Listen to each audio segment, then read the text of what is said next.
So when I was at Arizona, we had a football coach, Rich Rodriguez. You guys would have remembered him as much coaching West Virginia and Michigan. And he became a friend of mine. And I loved the way that he coached because, Rich's philosophy recruiting, especially at West Virginia and Arizona, was he wasn't going to be able to get the high school All-American. And what he tried to get is what he called OKGs. And the abbreviation is our kind of guys. And what it meant is, in his offensive system, if you follow him, he loves the small, quick guys that if you get them the ball in space, they can run for an 80-yard touchdown.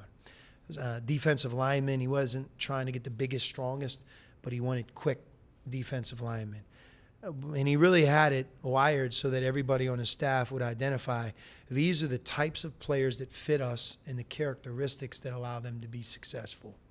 If you put that spin to basketball, I think especially here at Xavier, we want people and players that love the game. I've never seen a player improve. Back to Coach Pitino's story, it's hard to go to Providence unless you just really loved it. And if you didn't love it, it would be hard to survive that environment where basketball was so important. And I think when you look at us here at Xavier, those that continue to develop, that can fight through the adversity and obstacles, usually have a passion and love of the game that's deep. And they're willing to go the extra mile. They're willing to put that extra hard work in. Back to my story about Providence, it wasn't that I didn't love the game or that scared me.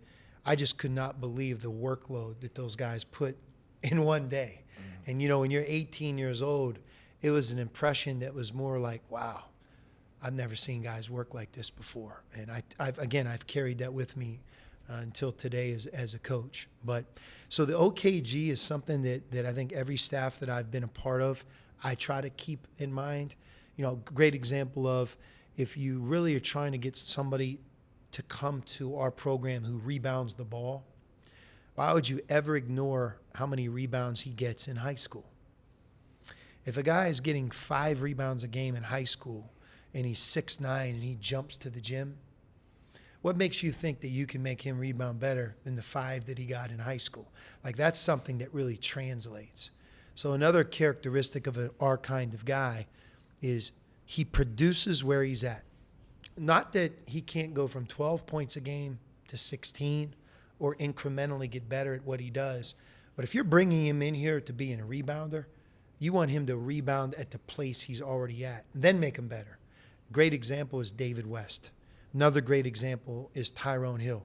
If you track those two guys, I don't care what game they played at before they came to Xavier, I guarantee you they were one of the best rebounders in the game. And then here, what did they do? They became one of the nation's best.